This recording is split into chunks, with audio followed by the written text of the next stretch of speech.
14 days ago, I started to propagate some Roselle seeds. What I do is I take the seed, score or nick the side of the seed hull, and expose some of the white of the seed. That brownish seed hull on the outside has a germination inhibitor. So you scratch it away to allow water to penetrate inside the seed, and it lets the seed know it's time to wake up and there's enough water out here. So here are some nicked or scored Roselle seeds. I did these last night, and the very side of them, you can see it's a little white, the very side of them I nicked slightly.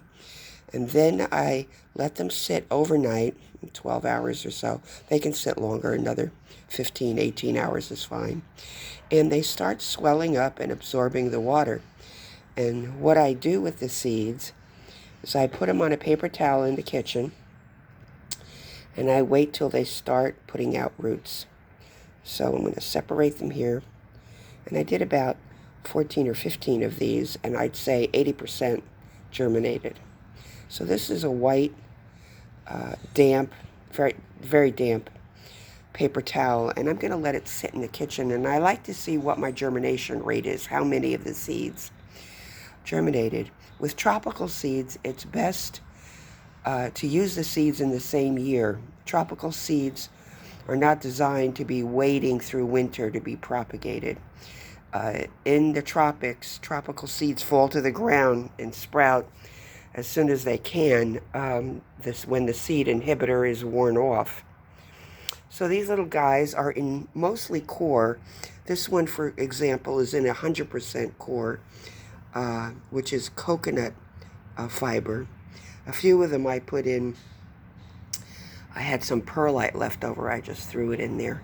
And so there's a mix of, actually, at the bottom of everything, all of these little egg crate crevices is mostly core, and I had some leftover mix, so I just threw it on top to fill them in.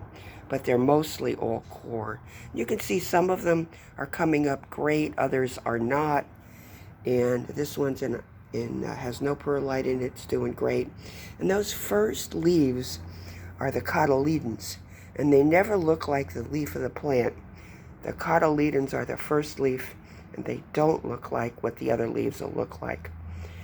But they're part of the original seed that holds the energy sufficient to start the growing process of putting out roots and green leaves so they can begin the chlorophyll process.